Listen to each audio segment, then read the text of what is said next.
அடுத்தபடியாக நாம் அனைவரும் ஆவலோடு எதிர்பார்த்து காத்துக் கொண்டிருக்கிற மரியாதைக்குரிய நம்முடைய மாநில தலைவர் அவர்கள் தான் பொறுப்பேற்றது பதவி அல்ல பொறுப்பு என்று சொல்லி ஒருங்கிணைவோம், உழைப்போம், வெல்வோம் என்கிற தாரக மந்திரத்தோடு இன்றைக்கு பொறுப்பேற்றிருக்கிற நம்முடைய மரியாதைக்குரிய மாநில தலைவர் அருமையண்ணன் மாணிக்கம் தாக்கூர் அவர்களை தலைமையுரை ஆற்ற அன்போடு அழைக்கிறோம்.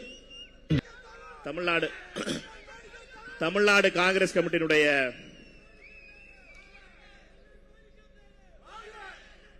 முன்னாள் தலைவர் அருமைக்குரிய சகோதரர் செல்வப்பிரந்தை அவர்களுக்கும், நம்முடைய அகில இந்திய காங்கிரஸ் கமிட்டியினுடைய பொறுப்பாளர் அருமை சகோதரர் கிரீஷ் சோடங்கர் அவர்களுக்கும், சட்டமன்ற காங்கிரஸ் கமிட்டியினுடைய தலைவர் சகோதரர் சுற்றுலாத்துறையுடைய அமைச்சர் திரு ராஜேஷ்குமார் அவர்களுக்கும், அகில இந்திய காங்கிரஸ் கமிட்டியுடைய காரிய கமிட்டி உறுப்பினரும் வடகிழக்கு மாநிலங்களுடைய பொறுப்பாளருமான அருமைக்குரிய அண்ணன் டாக்டர் செல்லக்குமார் அவர்களுக்கும், மாண்புமிகு உயர்கல்வித்துறை அமைச்சர் திரு விஸ்வநாதன் அவர்களையும், தமிழ்நாடு காங்கிரஸ் கமிட்டியுடைய முன்னாள் தலைவர் அருமைக்குரிய அண்ணன் KS அழகிரி அவர்களையும், தமிழ்நாடு காங்கிரஸ் கமிட்டியுடைய முன்னாள் தலைவர் அருமைக்குரிய அண்ணன் திருநாவுக்கரசர் அவர்களையும், தமிழ்நாடு காங்கிரஸ் கமிட்டியுடைய முன்னாள் தலைவர் அருமைக்குரிய பெரியவர் ஐயா கிருஷ்ணசாமி அவர்களையும்,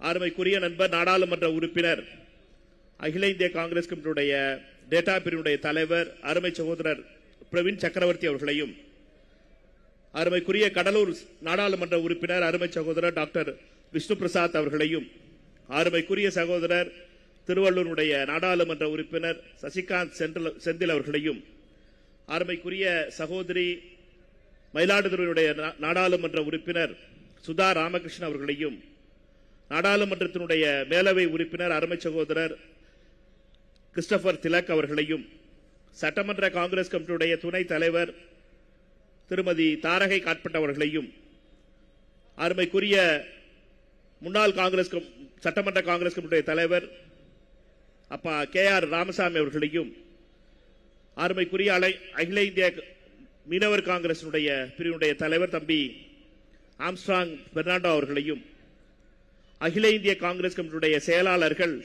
அருமைக்குரிய சகோதரர் மயூரா ஜெயக்குமார் அவர்களையும், அருமைக்குரிய சகோதரர் அறிவாளன் அவர்களையும், அருமைக்குரிய தம்பி கோபிநாத் பழனியப்பன் அவர்களையும், அருமைக்குரிய அண்ணன் முன்னாள் நாடாளுமன்ற உறுப்பினர் ஹாரூன் அவர்களையும், அருமைக்குரிய ஆரூர் அண்ணன் நாடாளுமன்ற உறுப்பினர் சட்டமன்ற உறுப்பினர் என்ற பல பொறுப்புகளை வகித்து இன்றும் காங்கிரஸ் கட்சியைக்காக உழைத்துக் கொண்டிருக்கின்ற அண்ணன் பீட்டர் அல்போன்ஸ் அவர்களுக்கும், மற்றும் இங்கு வந்திருக்கின்ற மாவட்ட காங்கிரஸ் கமிட்டி தலைவர்கள், மாநில காங்கிரஸ் கமிட்டியுடைய உறுப்பினர்கள், சட்டமன்ற முன்னாள் உறுப்பினர்கள், நாடாளுமன்ற முன்னாள் உறுப்பினர்கள் மற்றும் இளைஞர் காங்கிரஸ், மாணவர் காங்கிரஸ், மகிழா காங்கிரஸ், சேவாதளம், OBC பிரிவு, SC டிபார்ட்மெண்ட் மற்றும் மைனாரிட்டி டிபார்ட்மெண்ட் என்று நம்முடைய துணை அமைப்புகளுடைய அனைத்து சகோதர சகோதரிகளுக்கும் உங்க எல்லாருக்கும் வணக்கம் சொல்லணும். நிறைய பேர் சொல்லிட்டேன், அதனால நான் என்ன பேசணுங்கிறதே எனக்கு கொஞ்சம் பேலன்ஸ் இழந்துருச்சு. அதனால நம்ம பேச்சுக்கு வந்துடுவோம். அருமைக்குரிய அண்ணன் செல்வப்பிரந்தை அண்ணன் அவர் 141 வருஷ கட்சியுடைய 141 ஆண்டுகள் நம்ம கட்சியோட வரலாறு. 1885ஆம் ஆண்டு பம்பாயில ஒரு 20 பேரை வச்சு ஆரம்பிச்ச ஒரு கட்சி 141 வருஷத்துல பல வகையில மாற்றங்கள் பெற்றிருக்கு. அதனுடைய தலைவர் பொறுப்பை சிறப்பாக செயலாற்றி அருமைக்குரிய அண்ணன் செல்வப்பிரந்தை அவர்கள் தன்னுடைய பொறுப்பிலிருந்து என்னை விடுவிச்சிருங்க அப்படின்னு சொல்லி சடனா இந்த மாற்றம் நடைபெற்றிருக்கிறது. என்னை பொறுத்த மட்டும் அகில இந்திய காங்கிரஸ் கமிட்டியுடைய தலைவர் திரு மல்லிகார்ஜுன் கார்கே அவர்களுடைய முடிவு, அருமைக்குரிய சகோதரர் செல்வப்பிரந்தை அவர்கள் சொன்னது மாதிரி அவர் கடந்த 2 வருடங்களிலே தெளிவா நம்மளுக்கு அவர் அண்ணனுடைய செயலாற்றுதல் நம்மளுக்கு தெரிஞ்சிச்சு. காமராஜர் சம்பாதித்து வைத்த அவருக்கு வீட்டுக்கு சம்பாரிச்சுக்கல, காங்கிரஸ் தமிழ்நாடு காங்கிரஸ் கமிட்டிக்காக சேர்த்து வச்ச சொத்துக்களை மீட்டெடுத்த பெருமை என்பது அருமைக்குரிய சகோதரர் செல்வப்பிரந்தை அவர்களை சாரும். சகோதரர் அவர்களை பொறுத்தமட்டிலும் இந்த காங்கிரஸ் கட்சியுடைய வரலாற்றில் அந்த மீட்டெடுத்த பெருமை அவரை சாரும். அதற்கு அவருக்கு நான் நன்றியை தெரிவித்துக் கொள்கிறேன். என்றுமே இந்த வரலாற்றில் அவர் விட்டிருப்பார். அதே போல கிராம காங்கிரஸ் கமிட்டியுடைய ஃபார்மேஷனுக்காக அருமைக்குரிய அண்ணன் பீட்டர் அல்போன்ஸ் அவர்களும் அருமைக்குரிய மற்ற தோழர்களும் அவர்களோடு சேர்ந்து ஒரு மிகப்பெரிய முயற்சியை எடுத்து கிராமத்தில் இருக்கின்ற காங்கிரஸ் கமிட்டியினுடைய சகோதரர்களுக்கு ஒரு டிஜிட்டல் ஃபார்மேட்ல எல்லாத்தையும் கொண்டு வருவதற்கான முயற்சியை எடுத்து அதற்கான ஐடி கார்டையும் எல்லா இடத்துலையும் கொடுத்து பலருக்கும் அந்த ஐடி கார்டு வந்துருச்சு. அந்த முயற்சியும் நான் பாராட்டேன். இது ரெண்டும் என்னை பொறுத்த மட்டும் அவருடைய காலகட்டங்களிலே 2 ஆண்டுகளிலே வரலாற்றிலே தமிழ்நாடு காங்கிரஸ் கமிட்டியுடைய வரலாற்றிலே மறக்க முடியாத மிக முக்கியமான மாற்றங்களாக நான் பார்க்கிறேன். என்னை பொறுத்த மட்டும் இது அடுத்து நம்ம இன்னும் 2 வருஷம் கழிச்சு நான் விட்டுட்டு போகும்போது காங்கிரஸ் கட்சியினுடைய வரலாற்று திரும்பி பார்க்கும்போது நீ என்னடா பண்ண அப்படின்னு கேட்கிறாப்புல இருக்கும்போது இதை நம்ம மிஞ்சி பண்ண முடியுமா அப்படிங்கிறத நம்முடைய ஒரு டார்கெட்டா இருக்கணும். ஏனென்றால் இங்க பெரும் தலைவர்கள்லாம் இருக்கா. அருமைக்குரிய ஐயா கிருஷ்ணசாமி அவர்கள் இருக்கார். அவர் இருக்கும்போது நம்ம மத்தியில் ஆட்சியில் இருந்தோம். மத்தியில் ஐயா அவர்கள் தலைவராக இருக்கும்போது மத்தியில் ஆட்சியில் இருந்தோம். இங்கே ஒரு கூட்டணி ஆட்சிக்கு நம்ம சப்போர்ட் பண்ணிக்கிட்டு இருந்தோம். நம்மளால ஒரு கூட்டணி ஆட்சி நடந்துகிட்டு இருந்துச்சு 2006 2000 அப்படிப்பட்ட மிகப்பெரிய தலைவர்கள். அவர்களை பொறுத்த மட்டும் அவர்களுடைய சேவை அந்த நேரத்தில் காங்கிரஸ் கட்சியை காப்பதற்காகவும் காங்கிரஸ் கட்சியினுடைய தொண்டர்களை உத்வேகப்படுத்துவார். 20 வருஷத்துக்கு முன்னாடி நடந்த விஷயத்தை சொல்லிக்கிட்டு இருக்கேன். அதனால அது பல பேருக்கு வரலாறு தெரியாம இருக்கும். அதனால நான் அப்ப இளைஞர் காங்கிரஸ்ல இருந்தேன். அதனால அந்த மாற்றங்கள் ஐயா கிருஷ்ணசாமி அவர்களுக்கு பின்னால அருமைக்குரிய அண்ணன் திருநாவுக்கரசர் அண்ணன் அவர்கள் தலைவராக சரி, அதுக்கு நடுவில் பெரியவர் கேவிடி ஆனாங்க. அவர் இன்னைக்கு வரல. அதனால அவரோட வரலாறை விட்டுருவோம். இன்னைக்கு இவரும் அண்ணன் திருநாவுக்கரசர் அண்ணனுடைய வரலாறு, அவருடைய சேவை என்பது ரொம்ப முக்கியமான காலகட்டத்தில் காங்கிரஸ் கட்சி ஒரு தேர்தலில் தோல்வி விட்டதுக்கு அப்புறம் 2016 நம்ம தோத்ததுக்கு அப்புறம் அன்புக்குரிய தலைவர் ராகுல் காந்தி அவர்களுடைய பேரன்பை பெற்ற அருமைக்குரிய அண்ணன் திருநாவுக்கரசர் அண்ணன் அவர்களிடம் அந்த பொறுப்பு வழங்கப்பட்டது. அந்த பொறுப்பு வழங்கின உடனே காங்கிரஸ் கட்சியை பொறுத்த மட்டும் நாம் வெறும் 8 சட்டமன்ற உறுப்பினர்கள் தான் அப்ப ஜெயிச்சிருந்தோம். நாடாளுமன்றத்தில் யாருமே கிடையாது. அப்படிப்பட்ட நிலையிலே காங்கிரஸ் கட்சி அப்பொழுது ஒரு ஸ்பிரிட்டை ஃபேஸ் பண்ணிருந்துச்சு. நம்மை பொறுத்த மட்டும் திரு வாசன் அவர்கள் கட்சியை விட்டு போயிருந்ததுக்கு அப்புறம் காங்கிரஸ் கட்சி மிக முக்கியமான காலகட்டத்தில் அவர் காங்கிரஸ் கட்சியை எனர்ஜைஸ் பண்ணி காங்கிரஸ் கட்சியை மீண்டும் பாராளுமன்ற தேர்தலுக்குள்ளாக மிக வேகமாக காங்கிரஸ் கட்சியை ஒரு பலமான அமைப்பாக உருவாக்க முயற்சி செய்தார். அப்பொழுது அருமைக்குரிய தலைவர் ராகுல் காந்தி அவர்கள் பல முறை தமிழ்நாட்டுக்கு வந்தார். அண்ணனுடைய அழைப்பை ஏற்று அண்ணன் திருநாவுக்கரசர் அவர்களுடைய காலகட்டம் என்பது மிக மிக கடினமான காலமாக இருந்துச்சு. ஆட்சியில மேலையும் ஆட்சியில் இல்ல, கீழே நம்ம சென்னையிலையும் ஆட்சியில் இல்ல, எங்கேயுமே தூரத்துக்கு நம்மளுக்கு அதிகாரமே தெரியாத ஒரு திக்கு தெரியாத ஒரு இடத்துல நின்றுட்டு இருந்தோம்.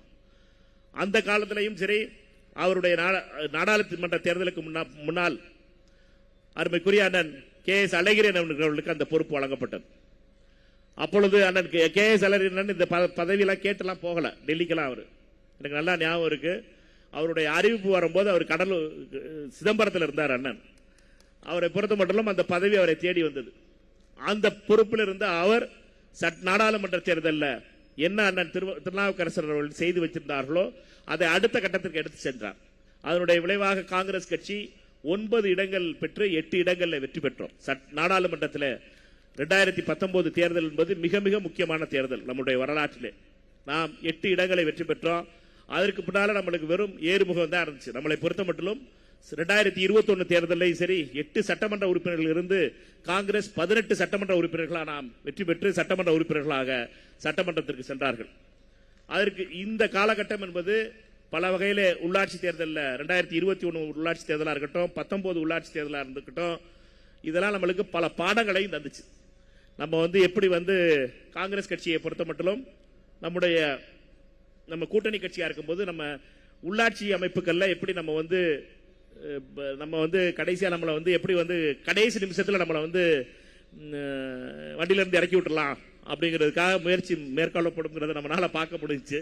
அதனால அந்த பாடங்களை நம்ம கத்துக்கிட்டு இனி வரும் காலங்களில் அடுத்து வர்ற உள்ளாட்சி தேர்தலில் நம்முடைய சரியான அளவான நியாயமான வேட்பாளர்களுக்கு நம்ம இடம் வாங்கி கொடுக்க வேண்டிய பாடம் நம்மளுக்கு அந்த 19-21 வந்துச்சு. அதனால நான் யாரையும் குறையெல்லாம் சொல்லல, மற்ற கட்சியெல்லாம் நீங்களாம் எழுதிக்கிறாங்க இப்ப பத்திரிகையாளர்லாம், நான் யாரையும் குறையெல்லாம் சொல்லல, அது எங்களோட தப்புன்னு சொல்றேன். அதனால காங்கிரஸ் கட்சியை பொறுத்த மட்டும் அண்ணன் அழகிரி அண்ணன் அவர்களுடைய காலத்தில் காங்கிரஸ் கட்சி அந்த தேர்தல் பிரிப்பரேஷன் பண்ணும்போது அருமைக்குரிய சகோதரர் பிரவீன் சக்கரவர்த்தி அவருடைய பங்கு அப்பொழுது மிக முக்கியமானதாக இருந்துச்சு. சசிகாந்த் செந்தில் அவருடைய பங்கு மிக முக்கியமானதாக இருந்துச்சு. ஒரு கை பாப்பம் சொல்லி ராகுல் காந்தி அவர்கள் மதுரையில் அவனியாபுரத்தில் ஜல்லிக்கட்டு நிகழ்ச்சிக்கு வந்தார். ராகுல் காந்தி அவர்கள் 2021 ஜல்லிக்கட்டில் பார்ட்டிசிபேட் பண்ணும்போது காங்கிரஸ் கட்சியினுடைய மிக முக்கியமான ஒரு நிலையில நம்மை பொறுத்த மட்டும் ஜல்லிக்கட்டு என்பது மிகவும் ஒரு சென்சிட்டிவான விஷயமா தமிழ்நாட்டில் உருவெடுத்ததுக்கு பின்னால அதுல நம்முடைய அருமை தலைவர் எதிர்க்கட்சி தலைவராக இப்பொழுது இருக்கின்ற ராகுல் காந்தி அவர்கள் பங்கெடுத்தது என்பது வரலாற்றில் மிக முக்கியமானது.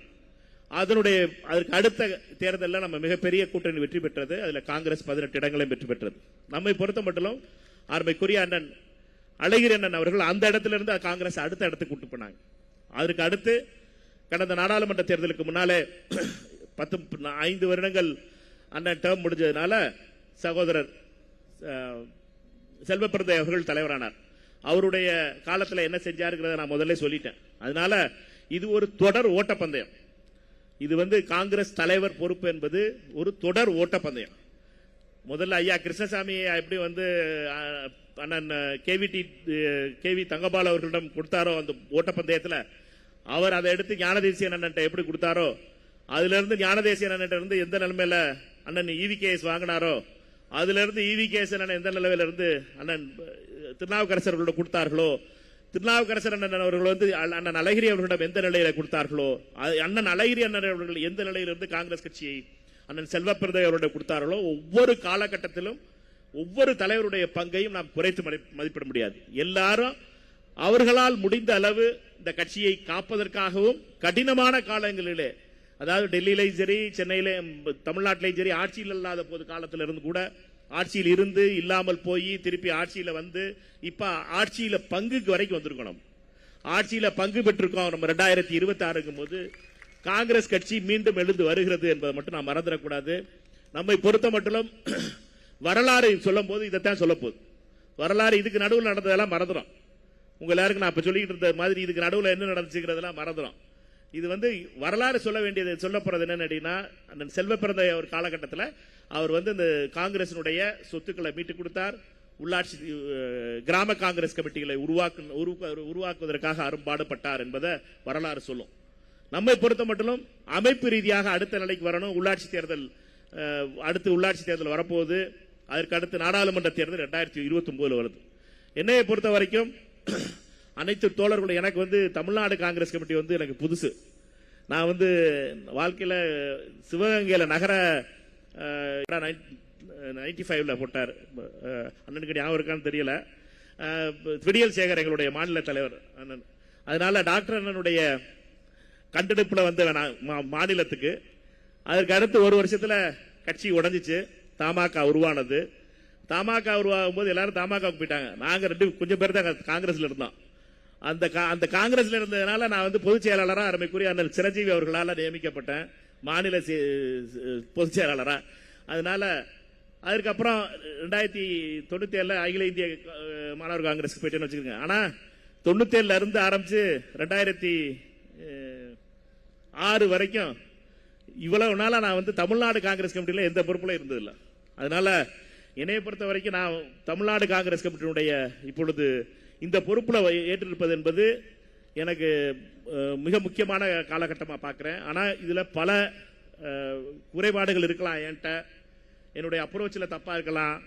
என்னுடைய எல்லாம் சரியா இருக்கும்லாம் நான் நினைக்கல.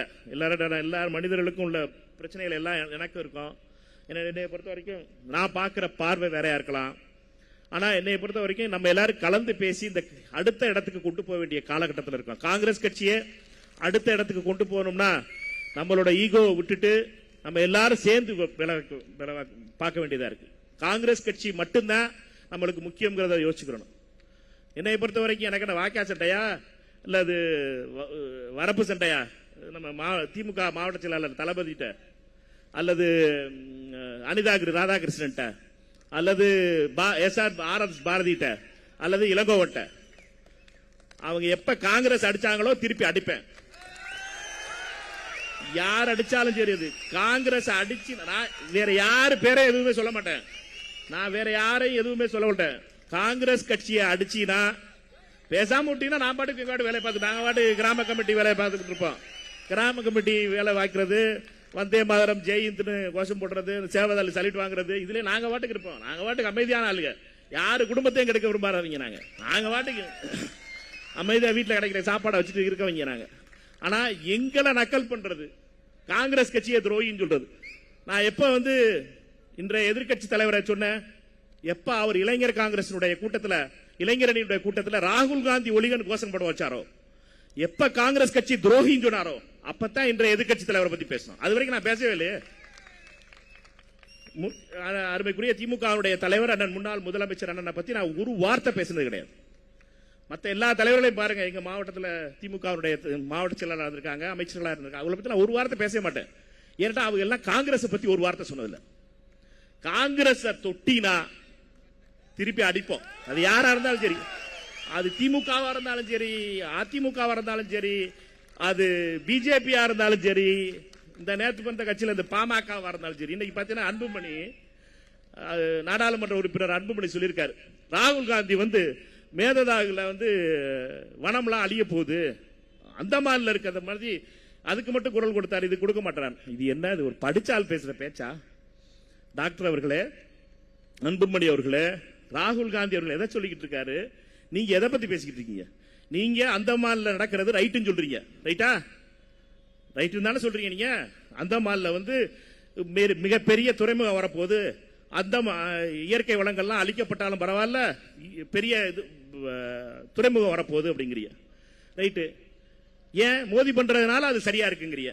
அப்படின்னா நீங்க சொல்ற அதே லாஜிக் மேததாகு அணை கட்டும் போது DK சிவகுமார் செய்யறதுனால அது ரைட்டு சொல்லிட முடியுமா? ரெண்டுமே தப்பு. எங்களை பொறுத்த மட்டும் அவர் செய்யறதும் தப்பு, இவர் செய்யறதும் தப்பு. இதுல வெட்டி அதுக்கு ராகுல் காந்தி எழுத்து விடணும். ராகுல் காந்தி அவர்களை பொறுத்த மட்டும் தமிழ்நாடு காங்கிரஸ் கமிட்டியினுடைய தொண்டர்களுடைய விருப்பம் என்னவோ அதை செய்யணும் அவர் சொல்றாரு. நாங்க எங்களை பொறுத்த மட்டும் மிக தெளிவாக இருக்கிறோம். மேததாகு அணை கட்டக்கூடாது, கட்டுவதற்கு ஒரு செங்கலை கூட எங்க அமைச்சர், உயர்கல்வித்துறை அமைச்சருடைய வார்த்தையை சொல்லணும்னா ஒரு செங்கலை கூட வைக்க விட மாட்டோம் அப்படிங்கிற வார்த்தை. அது மாதிரி எங்களை பொறுத்த மட்டும் நிலையில நாங்க தெளிவா இருக்கோம். இதுக்கு நடுவில் நீங்க எதுக்கு அன்புமணி அவர்களை மோதிக்கு ஜாலரா அடிக்கிறோம் சொல்லிட்டு ராகுல் காந்தி எழுத்து விடுறிய? அதனால யாரா இருந்தாலும் சரி, அது அன்புமணியா இருந்தாலும் சரி, அதுக்குள்ள நம்ம சீமானா இருந்தாலும் சரி, யாரா இருந்தாலும் சரி, காங்கிரஸ் தொட்ட விட மாட்டோம். மரியாதை நாங்க வாட்டுக்கு போயிட்டு இருப்போம். ஆனா காங்கிரஸ் மட்டும் எதுவும் பேசக்கூடாது. காங்கிரஸே என் தலைவர் ராகுல் காந்தி எதுவும் சொல்லக்கூடாது. ராகுல் காந்தி தான் எங்களுடைய முகம். இங்க எல்லா படங்களும் பாருங்க, எல்லாமே ராகுல் காந்தி தான். ராகுல் காந்தி தான் நம்முடைய எதிர்காலம். ராகுல் காந்தியால மட்டும்தான் காங்கிரஸ் கட்சி தமிழ்நாட்டில் மீண்டும் எழுச்சி ஊறும். இதுல எந்த ஒரு சந்தேகம் கிடையாது. நான் ஒரு கருவி, அண்ணன் செல்வப்பிரத அண்ணன் ஒரு கருவி, அண்ணன் திருநாவுக்கரசன் அண்ணன் அவர்கள் ஒரு கருவி, அண்ணன் அழகிரி அண்ணன் ஒரு கருவி, ராஜேஷ்குமார் அவர்கள் ஒரு கருவி, விஸ்வநாதன் ஒரு கருவி, பிரவீன் அவர்கள் ஒரு கருவி. நாங்கெல்லாம் ஒரு கருவி தான். ஆனா நம்முடைய முகம் என்பது ராகுல் காந்தி. மக்கள் மேல் இருக்க நம்பிக்கை என்பது ராகுல் காந்தி. ராகுல் காந்தி அவர்கள் பிரதமராக வேண்டும் என்பதுதான் நம்மளுடைய லட்சியமா இருக்கணுமே ஒழிய மற்ற எதுவுமே நம்மளுக்கு தேவையில்லை. அதை யாராவது தொட்டாங்கன்னா, அதை யாராவது பேசினாங்கன்னா அவங்கள விடக்கூடாது. சரியா? இதுல எல்லாரும் ஒத்துக்கிறீங்களா இல்லையா? ரைட். இதுல ஒண்ணு தெளிவா இருப்போம். நம்ம ரெண்டாவது ஒண்ணு என்னன்னு தாவேகாவுடைய கூட்டணி மந்திரி சபையில நம்ம இருக்கோம். தமிழக முதலமைச்சர் சகோதரர் விஜய் அவர்களுடைய தலைமையில ஒரு நல்லாட்சி நடந்துகிட்டு இருக்கு. அந்த நல்லாட்சியில நம்முடைய அமைச்சர்களுடைய பங்கு இருக்கு. நம்ம அமைச்சர்கள் 2 பேரும் அதுவும் கடுமையாக உழைத்து மேல வந்திருக்க 2 அமைச்சர்கள், அதாவது ராஜேஷ்குமார் அவர்கள் சுற்றுலாத்துறை அமைச்சர்களா இருந்தாலும் சரி, அருமைக்குரிய அண்ணன் விஸ்வநாதன் அவர்கள் உயர்கல்வித்துறையுடைய அமைச்சராக இருந்தாலும் சரி, 2 பேருமே உழைப்பால் வந்தவர்கள். அவர்கள் எதுவும் ரிசர்வேஷன் கேட்டகரியிலாம் வரல, மறந்துடாதீங்க. அவங்க வந்திருக்கிறது அவர்களுடைய உழைப்பால் வந்திருக்கார்கள். அதாவது அவர் பெரிய அப்பாக்கெல்லாம் ஒரு பெரிய இவங்கெல்லாம் கிடையாது, அவங்களோட ரெக்கமெண்டேஷன் எல்லாம் பதவியில் வரல. அவங்க வந்தது அவருடைய உழைப்பால் மேல வந்திருக்காங்க. இந்த உழைப்பால் வந்தவர்களை வச்சு நம்ம காங்கிரஸ் கட்சி இப்ப மேல அடுத்த இடத்துக்கு போறோம். நம்மை பொறுத்த மட்டும் இந்த காங்கிரஸ் கட்சி அடுத்த இடத்துக்கு கொண்டு வரணும்னா நாம் இந்த ஆட்சி கூட்டணி ஆட்சியில் இருக்கும் போதே காங்கிரஸ் கட்சியினுடைய பலத்தை கூட்டணும். எப்படி கூட்ட முடியும்? எப்படி கூட்ட முடியும் அப்படின்னா, அவங்க பண்ற தப்பெல்லாம் நம்ம மேல வருமே, அவங்க செய்யறதெல்லாம் நம்ம மேல வருமே, இந்த கதையெல்லாம் நம்ம சொல்லிட்டு இருப்பாங்க. தயவு செய்து ஒண்ணு மட்டும் மறந்துருங்க, ராகுல் காந்தி அவர்களுக்கு எந்த ஒரு சர்வே எடுத்தாலும் சரி, தமிழ்நாட்டில் பிரதமரா யார் வரணும்னு கேட்டீங்கன்னா, ராகுல் காந்தி அவர்களுக்கு 60% இருந்து 65% பேர் ராகுல் காந்தி அவர்கள் பிரதமரா வரணும்னு சொல்றான். எதிர்த்தாப்புல பிரதமரா இருக்கிறது மோடி, அதனால அது ஃபெயில் மார்க் தான் வாங்கும் பார்ட்டி. அதனால பார்த்தீங்கன்னா 30% இருந்து 32 மார்க், 35 தட்டாதது. அதனால 30% இருந்து 35% தான் மோடி அவர்களுக்கு பிரதமரா வரணும்னு சொல்லுவாங்க. இப்ப நம்மளுக்கு 60% 65% ஆதரவு கொடுக்கிற ராகுல் காந்திக்கு ஆதரவு கொடுக்கிறவங்க ஏன் காங்கிரஸ் ஓட்டு போட மாட்டாங்க? கேள்வி அதுதான்.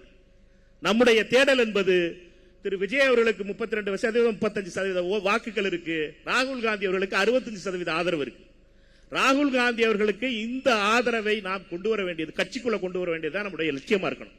தயவு செய்து சகோதரர்களை நம்ம ஒண்ணு மட்டும் புரிஞ்சுக்கிறோங்க, ராகுல் காந்தி அவர்கள் எப்படி திரு விஜய் அவர்களை நம்பி அந்த கட்சி தமிழக வெற்றி கழகம் மிகப்பெரிய வெற்றியை பெற்றுச்சோ, அதே மாதிரி நாம் ராகுல் காந்தி அவர்களை நம்பித்தான் காங்கிரஸ் கட்சி வெற்றி பெற முடியும். நம்ம ராகுல் காந்தியை விட்டுட்டு மாணிக்கத்தாகூர் ஒரு ஆளு பெரிய ஆளாக்கம், விஸ்வநாதன் பெரிய ஆளாக்கம், அவர் பேர் என்ன, எங்க ராஜேஷ்குமார் வந்து ஒரு மந்திரி ஆயிட்டார் பெரிய ஆளாக்கம், அதெல்லாம் கதையெல்லாம் கிடையாது. எல்லாரும் ராகுல் காந்தியை தான் முன்னிறுத்தணும். தலைவர் ராகுல் காந்தி அவர்களை முன்னிறுத்தினால்தான் காங்கிரஸ் கட்சி 35% ஆதரவோடு நம்ம 65% ஆதரவையும் கொண்டு வரக்கூடிய பலம் நம்மகிட்ட இருக்கு, கீழே மக்கள்கிட்ட இருக்கு. இந்த தேர்தலில் எது நடந்துச்சோ ஒண்ணு நடக்கலையோ ஒண்ணு மட்டும் நல்லா தெரிஞ்சு போச்சு, நீமே தமிழ்நாட்டில் பணம் கொடுத்து எலெக்ஷன் ஜெயிக்க முடியாது, பணத்துக்கு வேலை இல்ல. எல்லா கவுன்சிலர் ஆகணும்னா 10 லட்சம் ரூபா கொண்டு வா, ஒன்றிய கவுன்சிலர் ஆகணும்னா 5 லட்சம் ரூபா கொண்டு வா, மாவட்ட கவுன்சிலர் ஆகணும்னா 25 லட்சம் ரூபா கொண்டு வா, சேர்மன் ஆகணும்னா 1 கோடி ரூபா கொடு, எம்எல்ஏ ஆகணும்னா 10 கோடி ரூபா கொண்டு வா, எம்பி ஆகணும்னா 25 கோடி ரூபா செலவு. இந்த ரேட் டேகே இல்லாம போயிருச்சு. அதனால அரசியல் மாறிடுச்சு. சாமானிய காங்கிரஸ்காரர்களுக்கு, உழைக்கக்கூடிய காங்கிரஸ்காரர்களுக்கு வாய்ப்பு கொடுக்கக்கூடிய ஒரு அரசியலை மாத்திருக்கு. இதை நம்ம மறந்துடக்கூடாது. இது வருமா வராதானே நான் நினைச்சாம, இதெல்லாம் ஒரு காலத்துல வருமா அப்படிங்கிறது தெரியாம இருந்துச்சு, ஆனா மாறிடுச்சு. 20 வருட அரசியல்ல பெரிய மாற்றம் இந்த தேர்தலில் வந்ததுங்கிறது. ஓட்டை வாங்கிட்டு வேற கட்சிக்கு ஓட்டு போட்டான். 1000 ரூபாய் ஓட்டு வாங்கினா வேற கட்சிக்கு ஓட்டு போட்டிருக்கேன், சிசில் ஓட்டு போட்டான். அதனால ஓட்ட இப்ப வந்து என்னன்னா, அந்த கட்சியெல்லாம் யோசிக்குது, 2 பேரும் கொடுத்த பார்ட்டி 2 யோசிக்குது, திருப்பி 1000 ரூபாய் கொடுத்தோம்னா அந்த இடைத்தேர்தல் 6 பேர் இடைத்தேர்தல் வர போது 1000 ரூபாய் கொடுக்கலாமே, பட்டியல் அடைச்சு போடலாமே, எல்லாம் பிளான் பண்ணாலும் ஓட்டு வேற யாருக்கு போட்டுருவாங்களே. இது விளைவு என்னட்டா, அரசியல் மாறிடுச்சு. இந்த அரசியல் மாற்றத்தை நாம் புரிந்து கொள்ள வேண்டியது நம்முடைய கடமையா இருக்குது. காங்கிரஸ் கட்சியை பொறுத்த மட்டும் ராகுல் காந்தி அவர்கள் பிரதமராக வேண்டும் 2029. இப்ப வந்து நம்ம வந்து கூட்டணி ஆட்சி 2026 வரணும்னு நினைச்சோம், ஆட்சியில் பங்கு வேணும் நினைச்சோம், நடந்துருச்சு. ஆட்சியில பங்கு பெற்று 2 அமைச்சர்கள் வந்திருக்காங்க. அடுத்த இலக்கு இந்த டார்கெட் அச்சீவ் பண்ணிட்டோம். இந்த மிஷன் அக்கம்ப்ளிஷ்ட். அடுத்த மிஷன் நம்மளுக்கு ராகுல் காந்தி 2029 பிரைம் மினிஸ்டர் ஆகணும். பிஎம் ராகுல் காந்தி தான் அப்படிங்கறத நம்மளுடைய குரலா இருக்கணும். ஏன் ராகுல் காந்தி ஆகணும்? அடுத்த கேள்விக்கு வருவோம். ஏன் திரு விஜய் அவர்கள் முதலமைச்சர் ஆயிட்டாரு, நீங்க காங்கிரஸ்காரங்க திருப்பி வந்துட்டு நீங்க இந்த வேலையெல்லாம் கட்டாதீடா, நீங்க உங்களுக்கு இது பண்ணணும், நாங்க உங்களை தூக்கி பிடிச்சோம்டா நம்மால் இன்னொரு ஆள் சொல்லுவான், ரைட்டா? அந்த கதையெல்லாம் கிடையாது. ராகுல் காந்தி பிரதமரானா தமிழ்நாட்டினுடைய 5 முக்கியமான பிரச்சனைகள் என்னென்ன? நீட் இருக்கக்கூடாது, ரைட்டா? நீட்டுக்கு நம்ம எதிர்த்து சொல்றோம், இது மோடி நீட் இருக்கணும்ங்கிறார். காவிரியில நியாயமான நம்முடைய நீருக்கான நியாயமான உரிமை நமக்கு கிடைக்கணும்ங்கிறோம். மேதாதாக அமைக்க கூடாதுன்னு சொல்றோம். மோடி நாளை கூட அமைச்சு அலோவ் பண்ணாருன்னா கட்ட ஆரம்பிச்சிருவாங்க. அதனால அதை மோடி என்றா கர்நாடக அரசியல் அவருக்கு ரொம்ப முக்கியம் நினைக்கிறாரு. அதே மாதிரி மீனவர்களுடைய பாதுகாப்பு இது ரொம்ப முக்கியமானது. அதே மாதிரி தமிழ்நாட்டுக்கு வர வேண்டிய நிதிகள், கல்வித்துறையில இருக்க நிதியெல்லாம் வர மாட்டேங்குது, நம்மளுக்கு டெவல்யூஷன். அதே மாதிரி நம்ம சகோதரர் பிரவீன் அவர்கள் சொல்ற மாதிரி கடன் சுமையில் இருக்கிறதுனால நம்முடைய இந்த லீக்கேஜஸ் எல்லாம் இது பண்ணி மத்திய அரசுடைய சப்போர்ட், நம்மளுக்கு பைனான்சியல் சப்போர்ட்டுங்கிற ரொம்ப முக்கியமா இருக்கு. இந்த 5 விஷயங்கள் யார்? மோடி தான் தரமாட்டாரு. மோடி தான் தமிழ்நாட்டுக்கு தரமாட்டாரு. இந்த 5 விஷயத்தை பண்ண மாட்டேங்கிறாரு. 12 வருஷத்துல மோடி இது 5 விஷயத்தை பண்ண மாட்டேங்கிறாரு. யாரு பண்ண போறா? ராகுல் காந்தி பண்ண போறாரு. அப்படின்னா என்னட்டா, திரு விஜய் அவர்களுடைய அரசு எதெல்லாம் செய்யணும்னு நினைக்குதோ, இதுக்கெல்லாம் கட்டையை போடணும்னு நினைக்கிறாங்களோ, நம்ம உயர்கல்வித்துறையில கவர்னருடைய நியமனம் வந்து வைஸ் சான்சலர் அப்பாயின்ட் பண்றதுக்கு அவர் பவர் எடுத்துட்டாங்க. இதை மாத்தணும்னா யாரும் மாத்த முடியும்? ராகுல் காந்தி அவர்களால் தான் மாத்த முடியும். ராகுல் காந்தி பிரதமரானா இந்த விஷயங்கள்லாம் மாறும். இதை நம்ம தெளிவா சொல்லணும். காங்கிரஸ் தோழர்கள் எதற்காக திரு விஜய் அவர்கள் தமிழ்நாட்டில் ஆட்சிக்கு வந்தாச்சு, அவரை ஆட்சி நடத்த விடாமல் தடுத்துக் கொண்டிருக்கின்ற கூட்டத்தை அந்த அரசு மத்திய அரசுல இருக்கிற மோடி அரசை வீட்டுக்கு அனுப்பினோம்னா தான் தமிழ்நாட்டுக்கு நல்லது வரும். இந்த செய்தியை நம்ம சொல்லணும், இந்த நேரட்டிவை நம்ம கீழே பில்ட் பண்ணணும். நம்மை பொறுத்த மட்டும் இந்த சண்டை 2029க்கான சண்டை ரெண்டு தான். ஒரு பக்கம் மோடி, ஒரு பக்கம் ராகுல் காந்தி. எந்த பக்கத்தில் இருக்க அதுதான் கேள்வி. எங்களோட இருக்கியா இல்லையாங்கிறதெல்லாம் வேற காரணம் தான். ராகுல் காந்தியோட இருக்கியா, மோதியோட இருக்கியா, இதுதான் கேள்வி. யார் தமிழ்நாட்டில் எங்கிட்டு இருக்கிற முடிவு பண்ணிக்க.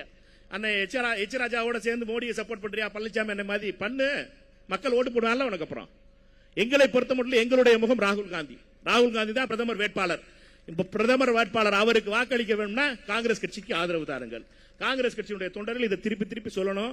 இதை மையமா வச்சுதான் 2029 தான் நம்ம டார்கெட். நம்ம டார்கெட்ல 40க்கு 40 அடிக்கணும். அதுதான் நம்மளுடைய டார்கெட்டா இருக்கணும். புதுச்சேரியும் சேர்த்து சொல்றேன்.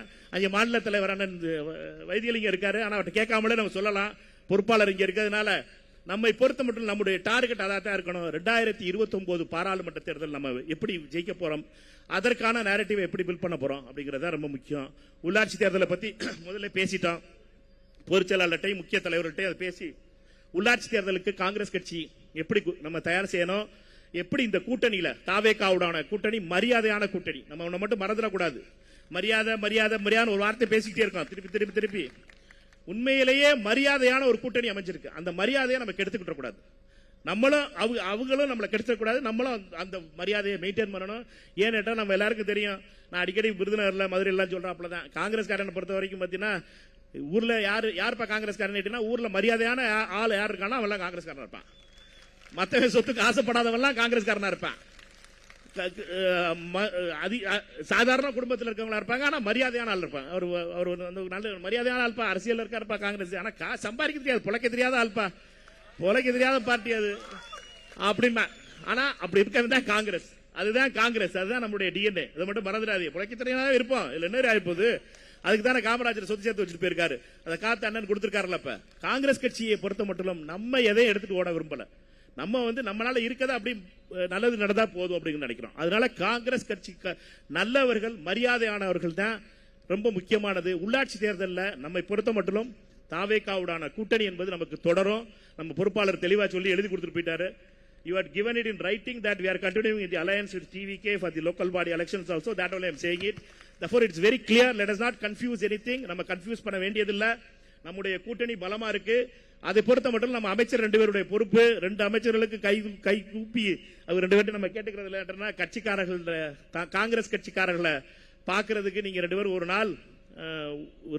ஒவ்வொரு நாள் இங்க இருக்கணும். பொறுப்பாளர் முதல்ல சொன்னாரு. நான் இன்னைக்கு கேட்டுக்கொள்கிற 2 பேர்ட்டையும் வாரத்தில் ஒரு நாள், செவ்வாய் புதன் வியாழன், இந்த 3 நாள்ல ஒரு நாள் அமைச்சர்கள், உயர்கல்வித்துறை அமைச்சர் ஒரு நாள் இருக்கதா உத்தரவாதம் கொடுக்கணும். எங்க சுற்றுலாத்துறை அமைச்சர் ஒரு நாள் இங்க வந்து இருக்கிறதா டிஎன்சிசி ஆபீஸ்ல 5 மணிக்கு மேல, சாயந்தரம் 5 மணிக்கு மேல உங்க மந்திரி வேலையெல்லாம் முடிச்சிருங்க. முடிச்சுட்டு 5 மணில இருந்து 10 மணி வரைக்கும் காங்கிரஸ்காரன் யார் வந்து பாக்குறதுக்காகவும் நீங்கள் இருக்க வேண்டும் என்பதை மட்டும் தெரிவித்துக் கொள்கிறேன். ஏன்னா உங்க ரெண்டு பேரையும் மலை மாதிரி நம்பி இருக்கோம். உங்க ரெண்டு பேரையும் மலை மாதிரி நம்பி இருக்கோம் நாங்க. நீங்க 2 பேரும் எது வண்டினாலும் சரி எங்களை போட்டு காய்ச்சறாங்க. அதனால தயவு செய்து நீங்க ரொம்ப பொறுப்பான ஆளுங்க, ரொம்ப அதாவது கண்ணு கருத்துமா தேடாத மணியாக வந்து கிடைச்சிருக்கீங்க. அதனால உங்க 2 பேருடைய செயல்பாடுகளும் நீங்க சட்டமன்றத்தில் பேசுற போதும் நீங்க வெளியில பேசும் போதும் இந்த பெரிய கட்டடத்தோட ஓனர் நீங்க தாங்கிறத மறந்துடாதீங்க. இந்த காங்கிரஸ் கட்சியினுடைய இவ்வளவு பெரிய பாரம்பரியத்தினுடைய ஓனர் நீங்க, அதனுடைய முகமா நீங்க பேசுறீங்க. நீங்க வந்து நம்மளை பொறுத்த மட்டும் நம்ம கூட்டணியில நம்ம கட்சியில எந்த கட்சியோட கூட்டணி இருக்குங்கிறது நம்ம ஒரு விஷயமா இருந்தாலும் நம்ம 141 வருஷ பாரம்பரிய கட்சி. அதை மட்டும் நம்ம மறந்துட வேணாம். நம்மளுக்குன்னு ஒரு செயல் இருக்கு, நம்மளுக்குன்னு ஒரு மிடுக்கு இருக்கு. எங்க அண்ணன் விஸ்வநாதன் அண்ணன் வந்து அவர் சட்டையும் வேஷ்டியும் கட்டியிருக்க ஸ்டைல பார்த்தாவே நம்மளுக்கு பொறாம வந்துடும். அதனால என்ன, அப்படிப்பட்ட மிடுக்கோட இருப்பவர்கள் நம்ம அந்த காங்கிரஸ் கட்சி கதர் சட்டையும் கதர் வேட்டியும் கட்டி நடந்து போறது அவ்வளவு தெளிவா நடந்து போற பழக்கம் உள்ளது. என்னட்டா அப்படிப்பட்ட வரலாறு நம்முடைய வரலாறு. நம்மை பொறுத்த மட்டும் நம்முடைய வரலாற்றுல மிக முக்கியமான தருணம் நம்முடைய இந்த 2 அமைச்சர்களும். இது அடுத்த தடவை நம்ம கூடும் போது நம்ம கூடணும்னு நினைச்சு வேலை பார்ப்போம். அடுத்து நிறைய பேர் அமைச்சர்கள் ஆகணும், நிறைய பேர் நம்முடைய காங்கிரஸ் கட்சியில அமைச்சர்கள் கூட வரணும், இளைஞர்களை அமைச்சர்களா ஆக்கணும், செயல்பாட்டு உள்ளவர்களை அமைச்சராகணும். அப்படிங்கிற லட்சியத்தோட நம்ம வேலை பார்ப்போம். அதற்காக முதல் படிக்கட்டை எடுத்து வச்சது அருமைக்குரிய சகோதரர் கிரீஷ் சோடங்கர் அவர்கள். அவரை பொறுத்த மட்டும் எனக்கெல்லாம் உண்மையிலே என்னன்னா இவ்வளவு ஒரு ஒரு ஒரு கம்போஸ்டா ஒரு இன்சார்ஜ் இருந்துட முடியுமான்னு எனக்கு தெரியல. நான்லாம் கோவப்பட்டுருவேன். தெலுங்கானா நான்லாம் அடையங்க எல்லாரும் திட்டி விட்டுருவேன். தெலுங்கானா ஆந்திராலாம் வந்திருக்கு. நம்ம பாட்டி ஆந்திராக்காரெல்லாம் கேட்டீங்கன்னா தெரியும். நாளைக்கெல்லாம் கோவம் தரும். ஆனா திரு கிரீஷ் சோடங்கர் அவர்களை பொறுத்த மட்டும் ரொம்ப தெளிவாக காங்கிரஸ் கட்சியுடைய எதிர்காலத்தை மட்டுமே மையமாக கொண்டு, தமிழ்நாடு காங்கிரஸ் கட்சி தொண்டர்களுடைய எதிர்காலத்தை மட்டும் மையமாக கொண்டு அவர் தன்னுடைய ஒவ்வொரு நகர்வையும் செய்தார் என்பதை நாம் மறந்துவிடக்கூடாது. திரு கிரீஷ் சோடங்கர் அவர்கள் எப்படி அண்ணன் செல்வப்பிரதை அவர்களை வரலாறு இதெல்லாம் ஞாபகம் வச்சிருக்கும் சொல்லணும், அதே மாதிரி திரு கிரீஷ் சோடங்கர் அவர்களையும் தமிழ்நாடு கட்சியினுடைய வரலாறு என்னைக்கும் பாராட்டும். ஏன்னா 59 வருஷத்துக்கு அப்புறம் 2 மந்திரிகள் வர்றதுக்கு அதற்கான எல்லா நடவடிக்கையை எடுத்தவர் அவருங்கிறத மட்டும் நம்ம மறந்துட முடியாது. அருமைக்குரிய சகோதரர் பிரவீன் அவர்களுக்கும் இதுல மிகப்பெரிய பங்கு இருக்கு. அவருடைய பங்குல நம்ம சொல்லிடவே முடியாது. ஏன்னா அவரை பொறுத்த மட்டும் பல சோதனைகளை சந்திச்சாரு, பல அவமானங்களை சந்திச்சாரு. அது எல்லாத்தையும் மீறி காங்கிரஸ் கட்சிக்காக மற்றவர்கள் அமைச்சராக வேணும். 2 பேரும் அண்ணன் விஸ்வநாதன் அண்ணனும் ராஜேஷ் அண்ணனும் மந்திரி ஆகிறதுக்கு இவங்கெல்லாம் கஷ்டப்பட்டாங்கிற கதையா இருக்கு பார்த்தீங்களா, அது மாதிரி ஆயிடுச்சு. என்னன்னா மற்றவர்கள் எல்லாம் கஷ்டப்பட்டு அவர்களை அமைச்சராக்குனது என்பது இதுதான் காங்கிரஸ்காரனுடைய டிஎன்ஏங்கிறத நம்ம மறந்துடக்கூடாது. மற்றவர்களை பதவியில் உட்கார வச்சு நான் ஒன்னும் ஆட்சியில் பங்குனா நான் ஒன்னும் மந்திரியாக போறது இல்லை. அப்ப என்னட்டா ஆட்சியில் பங்கு அப்ப கேட்கும் போது நான் ஒன்னும் எம்பியா இருந்தேன், நான் எப்படி மந்திரியாக போறேன்? அதனால நம்ம கேட்டதுங்கிறது ஆட்சியில் பங்குங்கிறது நம்முடைய மரியாதை. நமக்கு தேவை மரியாதை, வேற ஒன்னும் தேவையில்லை. நம்ம என்ன கேட்ட போறோம்? வாங்கினா நல்லா இருக்கலானே, உட்காருங்கண்ணே, உங்களுக்கு உள்ள மரியாதை உட்கார வச்சு பேசிட்டா போதும். நம்ம காங்கிரஸ் கட்சியில இதுதான் நம்மளுக்கு. அதுக்கு நடுவில் பாத்தீங்கன்னா இப்ப திருப்பி பாத்தீங்கன்னா எல்லாரும் சொல்லிட்டு இருக்காங்க இந்த தேர்தல் 3 மாசத்துல தேர்தல் வந்துடும், 6 மாசத்துல தேர்தல் வந்துடும், 3 வருஷத்துல தேர்தல். ஆமா வரும், தேர்தல் வரும் கண்ணு, தேர்தல் வரும். 3 மாசத்துல தேர்தல், உள்ளாட்சி தேர்தல் வரும், சட்டமன்ற தேர்தல் வரும், இது இடைத்தேர்தல் வரும், 6 மாசம் கழிச்சு உள்ளாட்சி தேர்தல் வரும். ஆனா ஜெயிக்கிறது யாரு கண்ணு? கேள்வி அதுதானே. தேர்தல் வரும், தேர்தல் வரும், ஜெயிக்கிறது யாரு? ஏன்னா 1000 ரூபாய் 2000 ரூபாய்க்கு ஓட்டு போட மாட்டாங்க. இப்ப மக்கள் காசை வாங்கிட்டு ஓட்டு போட மாட்டாங்க. இப்ப எங்கிட்ட ஓட்ட என்ன இருக்கு புதுசா சொல்றதுக்கு? திராவிட கட்சிகள்கிட்ட என்ன புதுசா இருக்கு?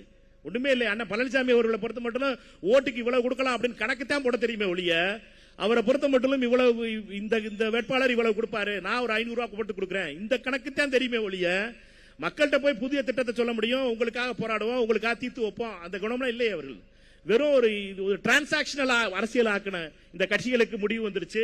அரசியல் மாறுது. நம்மை பொறுத்த மட்டும் இதுல காங்கிரஸ் கட்சி மிகப்பெரிய அளவுல ஒற்றுமையோடு செல்ல வேண்டிய காலம். அதனால எல்லா தலைவர்களுடைய, நான் சொன்ன எல்லா தலைவர்களுடைய ஆதரவு தேவை.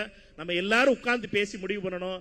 தயவு செய்து என்னுடைய வேண்டுகோள் என்பது, நம்மை பொறுத்த மட்டும் நம்ம தொடர்ந்து நம்ம உரையாடுவது ரொம்ப முக்கியமா இருக்கு.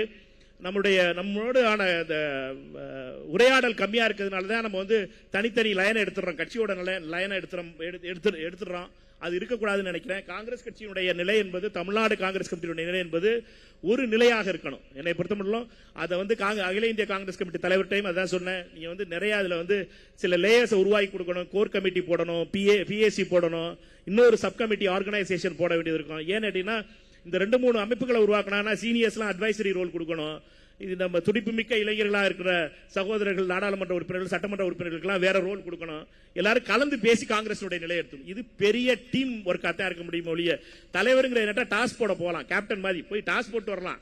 அதை தவிர வேற எதுவும் தலைவரால் எதுவும் பண்ண முடியாது. நம்மை பொறுத்த மட்டும் எல்லாரும் சேர்ந்து தான் ஒர்க் பண்ண முடியும். காங்கிரஸை பொறுத்த மட்டும் இந்த டீம் காங்கிரஸ், தமிழ்நாடு காங்கிரஸ் மிக முக்கியமான சக்சஸ்ஃபுல் டீமா இருக்கணும். இந்த டீமை பொறுத்த மட்டும் 2029 தான் நம்மளுடைய லட்சியம். 2029 39 அடிச்சு தட்டணும். அடிச்சு தட்டி 39 இந்த கூட்டணி வெற்றி பெறணும். காங்கிரஸ் கட்சியினுடைய நாடாளுமன்ற உறுப்பினர்களை எண்ணிக்கையை அதிகமாக்கணும். புதியவர்களுக்கு வாய்ப்பு கொடுக்கணும், சாமானியர்களுக்கு வாய்ப்பு கொடுக்கணும். இதுதான் நம்முடைய லட்சியமா இருக்கணும். ராகுல் காந்தி அவர்களை பிரதமராக்கணும். இது மட்டும்தான் நம்முடைய லட்சியம். இது எல்லாத்தையும் உங்கள் நாட்டையும் சொல்றதுல ரொம்ப மகிழ்ச்சி.